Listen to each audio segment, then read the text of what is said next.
Students, welcome to winter classes. और आज की क्लास में स्टार्ट करने वाले कक्षा 9वीं का पाठ तीसरा। पाठ का नाम है त्रिभुज प्रश्न संख्या 3.4।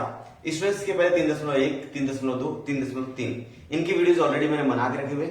उन वीडियोस की लिंक आपको इस वीडियो की डिस्क्रिप्शन में या तो आप प्लेलिस्ट में मैथमेटिक्स क्लास 9th नाम का प्लेलिस्ट है, उसके अंदर आप लोग जाके उन वीडियोस को देख सकते हैं। तो स्टूडेंट्स, उम्मीद है आप लोगों को मेरी सारी वीडियोस आपको पसंद आई है।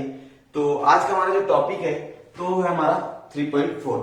ठीक है स्टूडेंट्स, तो 3.4 अगर देखा जाए प्रश्न संख्या थोड़ा सा बड़ा है, लेकिन अगर उसका बेसिक नॉलेज देखिए तो वो भी बहुत बड़ा है। ठीक है, कि प्रश्न संख्या 3.4 स्टार्ट करने से पहले हमको यहाँ पर समझना पड़ेगा लंब समविभाजक प्रमेय क्या होता है और कोण समविभाजक का प्रमेय क्या कहा जाता है, त्रिभुज की भुजाओं तथा कोणों के असमानता का गुणधर्म क्या होता है, लंब समविभाजक का प्रमेय, कोण समविभाजक का प्रमेय और त्रिभुज की भुजाओं और कोणों की असामान्यता का गुणधर्म क्या होता है। तो ये जो लंब समविभाजक का प्रमेय है, इसके अंदर दो प्रमेय दिखने वाले हैं, दो प्रमेय रहेगा। कोण समविभाजक का प्रमेय, इसके अंदर भी दो प्रमेय रहेगा। अब इसके अंदर तीन गुणधर्म रहेगा। तो सबसे पहले हम लोग इनको समझेंगे। अगर हमको लगता है टाइम हमारा बचेगा तो हम लोग प्रश्न संख्या 3.4 स्टार्ट करेंगे, लेकिन ये 3.4 का बेसिक वीडियो हो सकता है। ठीक है, तो चलिए सबसे पहले समझ लेते हैं कि लंब समविभाजक प्रमेय क्या है। ठीक है, तो मैं इसको मिटा, मतलब यहाँ पर मैंने वो प्रमेय दोनों लिख देता हूं, दो प्रमेय है टोटल, दोनों प्रमेय यहाँ पर लिख देता हूं, उसको मैं हल करके आपको बताता हूं। तो चलिए स्टूडेंट्स, समविभाजक के दो प्रमेय हैं, वो दोनों प्रमेय को मैंने यहाँ पर लिख के रखा हुआ है। कुछ चीजें ऑलरेडी मैंने लिख के रखी हुई जिनका लिखना बहुत ज्यादा जरूरी था, लेकिन अगर मैं ये सारी चीजें लिखता तो वीडियो बहुत लंबा हो जाता है, इसलिए ऑलरेडी मैंने लिख के रखा हुआ है। क्या है पहला प्रमेय और क्या है दूसरा प्रमेय। सबसे पहले हम पहला प्रमेय समझेंगे, उसके बाद दूसरा प्रमेय समझेंगे, और बहुत आसान है, ध्यान से देखते जाइएगा। प्रमेय क्या बोलता है, रेखाखंड के समविभाजक पर स्थित प्रत्येक बिंदु उस रेखाखंड के अंत बिंदुओं से समान दूरी पर होता है। क्या बोला, रेखाखंड के समविभाजक, ये रेखाखंड है, ए भी क्या है रेखाखंड है, ए से लेकर बी क्या रेखाखंड है। समविभाजक पर स्थित प्रत्येक बिंदु उस रेखाखंड, इस समविभाजक क्या है, इसका समविभाजक है, दिख रहा है ना, एल जो है उस समविभाजक है। समविभाजक पर स्थित प्रत्येक बिंदु इस रेखा के समान दूरी पर रहेगा, मतलब पीए और पीबी की दूरी समान रहेगी। क्या बोला मैंने, रेखाखंड के समविभाजक पर स्थित, ये कोई रेखाखंड है, उसके समविभाजक पर स्थित कोई भी बिंदु है, कोई भी बिंदु रहे तो वो बिंदु जो रहेगा उस रेखाखंड से समान दूरी पर रहेगा। ये बोलता है समविभाजक का गुणधर्म, बराबर है। मतलब यहाँ पर आपको सिद्ध करके दिखाना है कि पीए बराबर रहेगा पीबी, और चूंकि यहाँ पर एम जो रहेगा वो ए बी का मध्य बिंदु रहेगा, ये ध्यान में रखेंगे आप लोग। ठीक है, एम जो रहेगा वो ए बी का मध्य बिंदु रहना, इस बात को ध्यान में रखें। लोग इसको हल करने का प्रयास करेंगे कि पीए और पीबी किस तरह से बराबर रहेगा। तो स्टूडेंट्स, यहाँ पर मैं आप लोगों को बोलूंगा कि दो त्रिभुज ले लीजिए, आप लोग त्रिभुज ले लीजिए। देखो यहाँ पर दत्त लिख के रखा है, मैंने दत्त पहले समझा था। रेख एल ए बी की समविभाजक है, जो एल है वो ए बी का क्या समविभाजक, दो समान भाग में क्या क्या बांटा, समविभाजक मतलब दो समान भाग में बांटा। ए बी जो है अगर 10 सेंटीमीटर का तो 5-5 में बढ़ जाएगा, उसको समविभाजक। जो रेखा ए बी को एम पर प्रतिच्छेदित करता है, एम पर प्रतिच्छेदित करता है, बिंदु पी एल पर स्थित कोई बिंदु है, बिंदु पी जो है एल पर कोई स्थित बिंदु है, तो ये बिंदु जो रहेगा इस रेखाखंड से क्या है, समान दूरी पर रहने वाला है। ठीक है, चलिए उत्पत्ति में मुझे पीए मतलब साध्य करना, पीए बराबर पीबी, तो उत्पत्ति में मैं लिखूंगा पीएमए तथा दूसरा त्रिभुज मैं लूंगा पीएमबी, पीएमए और पीएमबी। ठीक है, चलिए ये दोनों त्रिभुज को मैं क्या करता हूं, सर्वांग सिद्ध करने का प्रयास करता हूं। क्योंकि एम जो है वो ए बी का मध्य बिंदु है। ठीक है, तो ए एम बराबर एम बी रहेगा, ये तो बात जाहिर है। ठीक है, यहां से समझ में आ गया। स्टूडेंट्स पहले देखिए कि भुजा, भुजा आप लोग देखिए ए एम सर्वांगसम रहेगा भुजा किसके, बताइए, भुजा एम बी के। ठीक है, अब दूसरा कोण देख सकते हो पी एम ए 90 अंश, यहां पर देखो कोण पी एम ए सर्वांगसम बोलेंगे पीएमबी, पीएमबी। ठीक है, यहां पर आप लोग लिखोगे किसे, रचना से, मतलब रचना से। यहां पर मैंने रचना लिखा नहीं है, लेकिन आप लोग लिखेंगे रचना से। ठीक है, और ये आएगा आपका 90 अंश प्रतीक, या प्रतीक 90 अंश लिख दो या 90 अंश प्रतीक लिख दो। ठीक है, अब दूसरी भुजा पीएम, दिखा वो पीएम इसमें भी है पीएम उसमें भी है, दोनों सामान्य भुजा है, तो मैं बोलूंगा भुजा पीएम सर्वांगसम रहेगा भुजा पीएम के। क्या कारण आएगा स्टूडेंट, सामान्य भुजा। सामान्य भुजा। अब आपको किसी भी त्रिभुज को सर्वांगसम सिद्ध करने के लिए कम से कम 3 सर्वांगसम घटक आपके पास होने चाहिए। कितने सर्वांगसम घटक? 3। आपके पास 3 आ गया, मतलब दिया गया त्रिभुज रहेगा वो सर्वांगसम हो जाएगा। कौन सी कसौटी से? PMA सर्वांगसम रहेगा त्रिभुज PMB। कौन सी कसौटी? भू को भू, भू को भू कसौटी से, भू को भू कसौटी से क्या हो गए? वो सर्वांगसम हो गए। ठीक है। अब इसमें से आप लोग को मालूम है यदि 2 त्रिभुज सर्वांगसम है तो सर्वांगसम त्रिभुज की सभी भुजाएं, मतलब जितनी भी भुजाएं होती है सबके सब क्या होती है? सर्वांगसम होती है। और सर्वांगसम त्रिभुज के जितने भी कोण रहेंगे, 3 कोण है ना, वो एक दूसरे क्या रहेंगे? सर्वांगसम रहेंगे। तो हम लोग बोल सकते हैं कि इसके अंदर PA भुजा, भुजा PA सर्वांगसम रहेगा भुजा PB। बोल सकते हैं ना कि दोनों त्रिभुज सर्वांगसम, सर्वांगसम त्रिभुज की प्रत्येक भुजा प्रत्येक कोण सर्वांगसम होते हैं। सर्वांगसम त्रिभुज की संगत भुजा। ठीक है, हो गया। चलिए अब क्या हो जाएगा? इस भुजा को हटा के आपने डाल दी लेंथ ऑफ PA बराबर रहेगा लेंथ ऑफ PB। ठीक है, ये हो गया आपका साध्य। ठीक है, यहां से समझ में आ जाएगा आप लोगों को। ये पहला प्रमेय था कि यदि आपके पास एक रेखाखंड है, उसका समद्विभाजक आप खींचते हो तो समद्विभाजक पर आप कोई भी बिंदु ले लो, इस समद्विभाजक पर कोई भी बिंदु लोगे, वही बिंदु जो रहेगा दोनों रेखाखंड से समान दूरी पर रहेगा। बराबर। चलिए अगला प्रमेय देख लेते हैं हम लोग। रेखाखंड के अंत बिंदुओं से समदूरस्थ कोई बिंदु, रेखाखंड, ये रेखाखंड है, रेखाखंड के अंत बिंदुओं से समदूरस्थ कोई बिंदु, कोई बिंदु हमने पी लिया समान दूरी पर, AB के समान दूरी पर हमने बिंदु पी लिया, उस रेखाखंड के लंब समद्विभाजक पर होता है। लंब समद्विभाजक पर होता है मतलब यहां पर बनने वाला कोण क्या दिखाना है आपको? 90 अंश का दिखाना है। मतलब PM लंब रहेगा AB के। ये आपको सिद्ध करके दिखाना है कि PM जो है वो AB के क्या रहेगा? लंब रहेगा। यहां पर लिखा बिंदु P रेख AB का समद्विभाजक पर है। ये आपको सिद्ध करके दिखाना है। ये सिद्ध करके कब दिखाओगे? यदि आपने PMA को आपने 90 अंश बोल दिया, 90 अंश बोल दिया, तो आप बोल सकते हो कि रेख जो PM है वो AB पर क्या लंब है, इसलिए मैं लास्ट में लिख सकता हूं कि PAB का समद्विभाजक है। लिख सकता हूं ना। तो मुझे क्या करना पड़ेगा स्टूडेंट्स? मुझे ये करना पड़ेगा कि ये जो M है वो AB का मध्य बिंदु है, तो यहां पर लिख दिया। और साथ ही साथ ये मालूम होना चाहिए कि दत्त में ये समान दूरी पर है ना, ऑलरेडी उसने बोला समदूरस्थ, समदूरस्थ मतलब याली भुजा क्या है? समान रहेगी। बातें यहां तक समझ में आ रही है आप लोगों को। चलिए, तो यहां पर दत्त में भी लिखा हुआ है। ठीक है, 2 त्रिभुज लेना हमको। त्रिभुज ले लीजिए आप लोग PMA तथा आप लोग दूसरा त्रिभुज लोगे PMB। ये दोनों आपने त्रिभुज ले लिया। अब ये दोनों त्रिभुज लेने के बाद क्या करना है स्टूडेंट्स? ये दोनों त्रिभुज को आपको सर्वांगसम सिद्ध करना है। क्या सिद्ध करना है? सर्वांगसम। कि PMA और PMB किस तरह सर्वांगसम लेंगे? तो आप लोग बोलोगे भुजा जो PA है वो सर्वांगसम है भुजा PB के।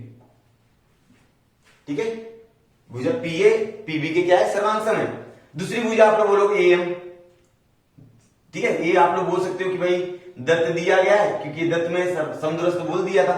अब दूसरी भुजा आप लोग बोल सकते हो स्टूडेंट्स, क्या बोल सकते हो कि AM बराबर रहेगा, या AM सर्वांगसम रहेगा भुजा MB के। ये आप रचना से लिख सकते हो। यहां पर रचना लिखा नहीं है, लेकिन आप रचना से लिख सकते हो, रचना से। ठीक है, अब तीसरी भुजा क्या है? PM और PM दोनों में, देखो PM PM दोनों में, तो मैं बोलूंगा भुजा PM सर्वांगसम भुजा PM। क्या बोलेंगे? सामान्य भुजा।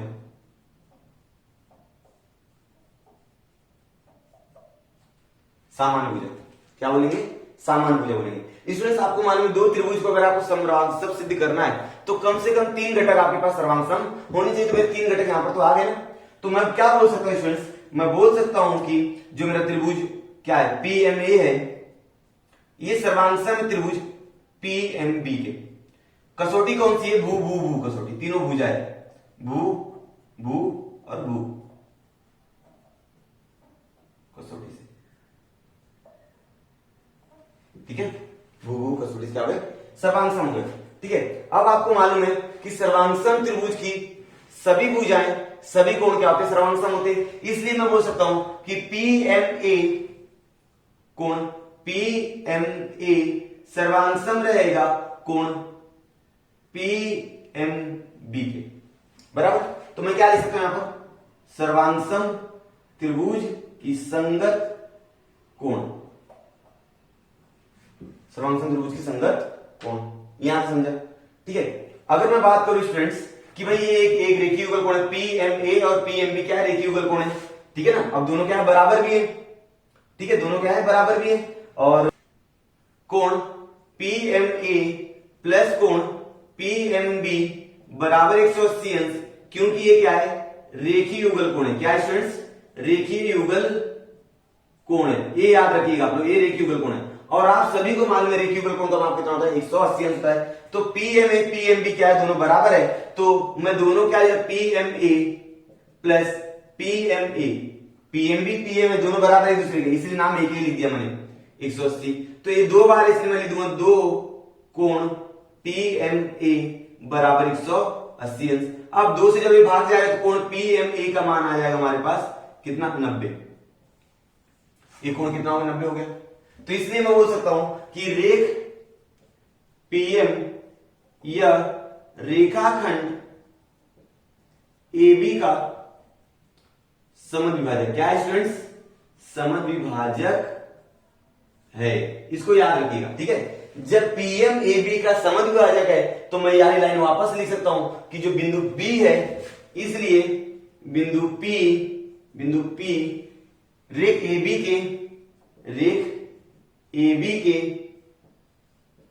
समद्विभाजक पर स्थित है। ठीक है ना, समद्विभाजक पर AB के लंब समद्विभाजक पर है। ठीक है, यहां से समझ में आ गया क्या आप लोगों को।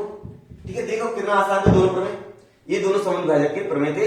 आपको समझा होगा तो आप लोग इसका स्क्रीनशॉट लेना चाहो तो स्क्रीनशॉट ले सकते हो और अपनी नोटबुक में लिख सकते हो। अब मैं इसके आगे आपको बताता हूं कोण समद्विभाजक का प्रमेय क्या होता है, इसको मिटाकर। तो चलिए स्टूडेंट्स, कोण समद्विभाजक के दो प्रमेय हैं, दोनों प्रमेय को मैंने यहां पर लिख के रखा है। समद्विभाजक का प्रमेय था ना, उसके जैसे ही है। ठीक है, यहां पर कोण का समद्विभाजक, वहां पर भुजा का समद्विभाजक का फर्क यही है। ठीक है, तो प्रमेय पर क्या होता है, पहला कोण समद्विभाजक पर स्थित प्रत्येक बिंदु उस कोण की भुजा से समदूरस्थ पर होते हैं। कोण समद्विभाजक, यहां पर स्टूडेंट्स यार कोण है, पी क्यू आर एक कोण है, इसका क्यू एस क्या है, इसका समद्विभाजक है। कोण समद्विभाजक मतलब दो भाग में क्या किया, यहां पर बांट दिया है।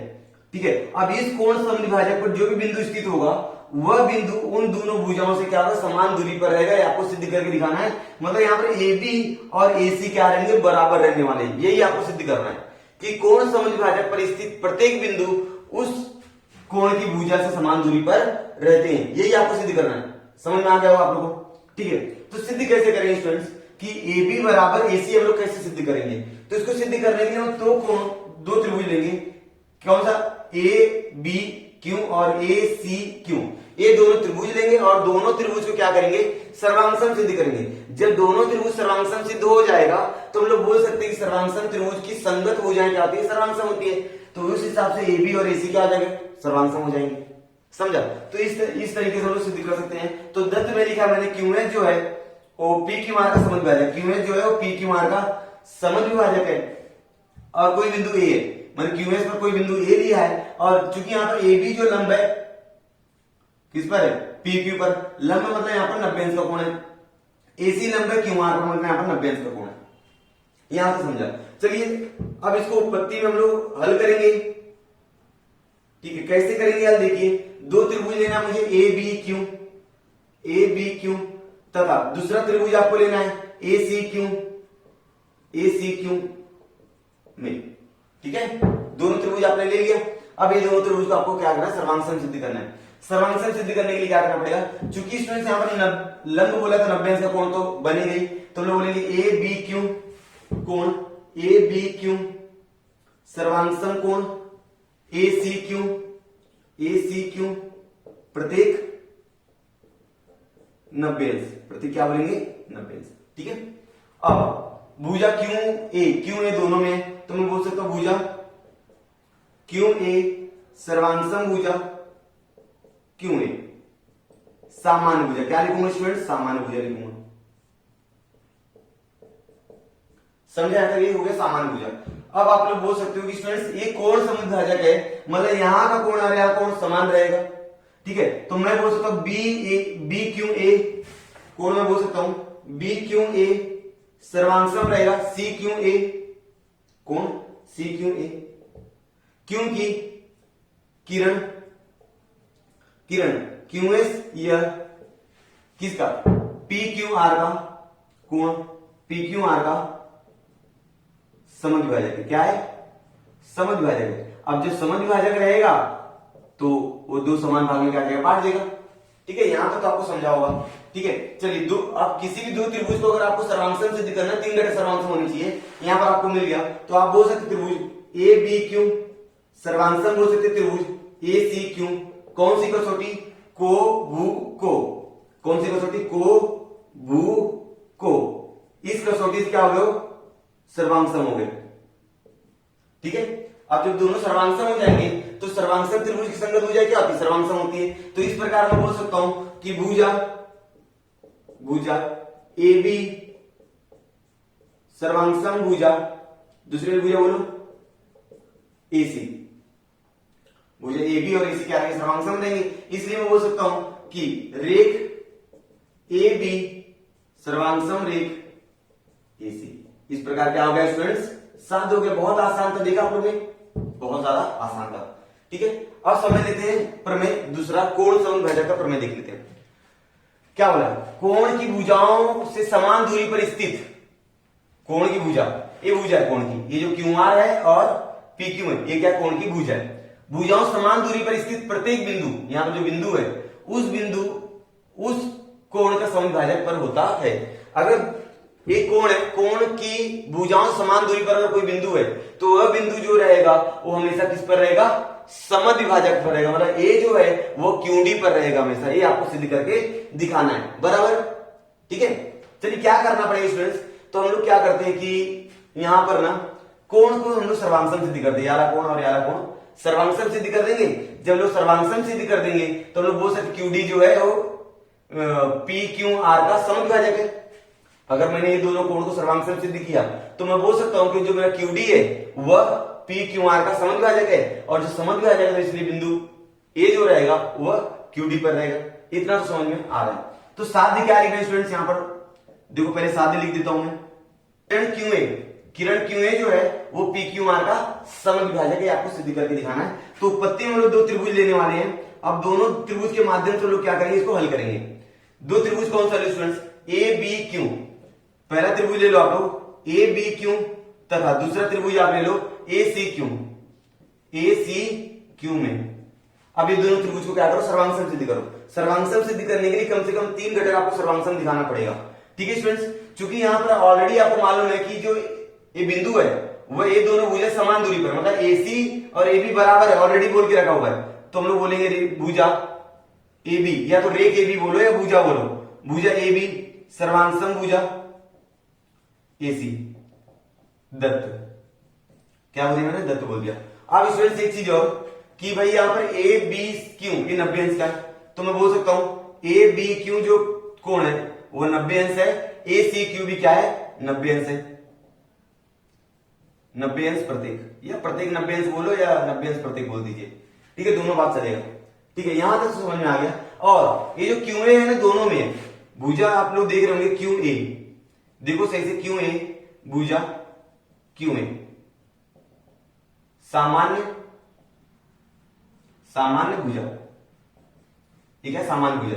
अब स्टूडेंट्स किसी भी दो त्रिभुज को अगर आपको सर्वांगसम सिद्ध करना है तो 3 घटक आपको सर्वांगसम मिल गए। अब ये दोनों त्रिभुज क्या हो गए? सर्वांगसम हो गए। दोनों त्रिभुज क्या हो गए? सर्वांगसम। तो त्रिभुज ए बी क्यू सर्वांगसम बोलो त्रिभुज ए सी क्यू के। कौन सी कसौटी? भू कसौटी से। कौन सी कसौटी? भू को भू कसौटी, ठीक है, यहां तक समझा। अब दोनों त्रिभुज क्या सर्वांगसम हुए? तो सर्वांगसम त्रिभुज की सभी भुजाएं और सभी कोण क्या होते? सर्वांगसम होते। तो मैं बोल सकता हूं कि बी क्यू ए कोण बी क्यू ए सर्वांगसम रहेगा त्रिभुज कोण सी क्यू ए, कोण सी क्यू ए सर्वांगसम त्रिभुज की संगत कोण, सर्वांग त्रिभुज के संगत कोण। यहां तक हुआ। अगर ये दोनों कोण सर्वांग है तो मैं बोल सकता हूं क्यों ए जो रहेगा किरण किरण क्यों ए यह कोण किसका किसका कोण पी क्यू आर का पी क्यू आर का समद्विभाजक। क्या है स्टूडेंट्स? समद्विभाजक। ठीक है, समद्विभाजक है। ठीक है, अगर ये समद्विभाजक है तो आप लोग बोल सकते हो, यहां पर देखो लिख दिया मैंने, हो गया, इस साथ हो गया। ठीक है, यहां तक समझा? तो ये हो गया आपका कोण समद्विभाजक के दो प्रमेय। अब हमको बचा हुआ है कि असर्वांग समता का गुणधर्म, त्रिभुज की भुजाओं और कोण का असर्वांग समता का गुणधर्म। इसको आप लोग स्क्रीनशॉट ले लो, लिख लो, ले लो, और मैं क्या करता हूं, अगला टॉपिक मैं एक्सप्लेन करता हूं बोर्ड के ऊपर। तो स्टूडेंट्स अगला गुणधर्म है असर्वांगसम भुजा असर्वांगसम कोण का गुणधर्म। ठीक है, अगर आपके पास त्रिभुज है, उन त्रिभुजों में जो भुजाएं वो असर्वांगसम है, अगर आपके पास त्रिभुज है, उस त्रिभुज के अंदर कोण क्या है असर्वांगसम है, तो उसका गुणधर्म क्या रहेगा। जैसे पहला वाला प्रमेय जो है, यहां पर स्टूडेंट्स हम लोग प्रमेय को साध्य करके नहीं देखने वाले, सिर्फ समझेंगे कि इस प्रमेय का मतलब क्या होता है और उसका उपयोग किस तरह से होगा, हम लोग आने वाले प्रश्न संग्रह में करेंगे, जो कि 3.4 है। ये त्रिभुज की दो भुजाओं में एक भुजा दूसरी भुजा से बड़ी है, मतलब एक भुजा जो है वो दूसरी वाली भुजा से क्या है, बड़ी है। ठीक है ना, आपके पास एक त्रिभुज है, इसके अंदर एक भुजा दूसरी भुजा से क्या है, बड़ी है, तो बड़ी भुजा का सम्मुख कोण जो रहेगा वो छोटी भुजा के सम्मुख कोण से बड़ा रहेगा। बड़ी भुजा के सम्मुख कोण मतलब यहां पर मान लीजिए आपके पास एक्स वाई जेड क्या है, त्रिभुज है, तो बड़ी भुजा कौन है, बड़ी भुजा आपके पास है वाई जेड, बड़ी भुजा क्या है आपके पास वाई जेड, और इसके सामने कौन सा कोण है, वाई एक्स जेड। ठीक है ना, अब इसके अंदर बात करें तो ये सबसे छोटी भुजा है, ये दूसरी नंबर उससे बड़ी भुजा है, तीसरी नंबर सबसे बड़ी भुजा है। तो अगर हम लोग बात करें तो अगर हम लोग बोले कि ये भुजा छोटी है, मतलब यारा कोण भी क्या रहेगा, छोटा रहेगा, यार भुजा बड़ी मतलब यारा कोण क्या रहेगा, बड़ा रहेगा। ठीक है ना, क्या बोला है कि दो भुजाओं में से एक भुजा दूसरी भुजा से बड़ी है, तो बड़ी भुजा का सम्मुख कोण, ये बड़ी भुजा का सम्मुख कोण जो रहेगा वह छोटी भुजा के सम्मुख कोण से बड़ा रहेगा। मतलब यहां पर एक्स वाई जेड, देखो एक्स वाई जेड ये किससे बड़ा रहेगा, एक्स जेड वाई से बड़ा रहेगा। देखा, मतलब याली भुजा बड़ी है, याली भुजा छोटी है। ठीक है, तो याली भुजा के सामने कौन सा कोण है, एक्स वाई जेड है, एक्स वाई जेड ये किससे बड़ा रहेगा, याली भुजा के सामने जो कोण है एक्स जेड वाई से बड़ा रहेगा। ठीक है, मतलब कहने का क्या, कहने का मतलब है कि बड़ी भुजा के सम्मुख जो कोण रहेगा वह छोटी भुजा के सम्मुख कोण से बड़ा रहेगा, बड़ी भुजा का कोण छोटी भुजा के सम्मुख कोण से बड़ा रहेगा, इस तरह से याद रखिएगा। अब दूसरा देखिए, त्रिभुज के दो कोणों के माप असमान हो, तो यदि आपके पास त्रिभुज है, दोनों कोण के माप क्या है, असमान है, तो बड़े कोण की सम्मुख भुजा छोटे कोण की सम्मुख भुजा से बड़ा रहेगा। जो बड़े कोण की सम्मुख भुजा है वो छोटे कोण की सम्मुख भुजा से बड़ा रहेगा। अब स्टूडेंट्स बड़ा कोण कौन है, अगर हम लोग बी और सी की बात करें तो ये बड़ा कोण है और ये क्या है, छोटा कोण है। समझ में आ रहा है? तो बड़े कोण की सम्मुख भुजा मतलब एसी, एसी, छोटे कोण की सम्मुख भुजा मतलब एबी। तो एसी जो रहेगा, बड़े कोण की सम्मुख भुजा जो रहेगी वह छोटे कोण की सम्मुख भुजा से बड़ी रहेगी, इसलिए एसी बड़ा रहेगा एबी से। बड़े कोण की सम्मुख भुजा छोटे कोण की सम्मुख भुजा से बड़ा रहेगा, इतना याद रखिएगा। ठीक है, चलिए अगला गुणधर्म देख लेते हैं। त्रिभुज की किन्हीं दो भुजाओं की लंबाइयों का योगफल तीसरी भुजा की लंबाई से ज्यादा होता है। अगर आपको पास मालूम है त्रिभुज में तीन भुजाएं होती है, त्रिभुज में दो भुजाओं की लंबाइयों का योगफल ये हमेशा तीसरी भुजा के लंबाई से बड़ा रहेगा।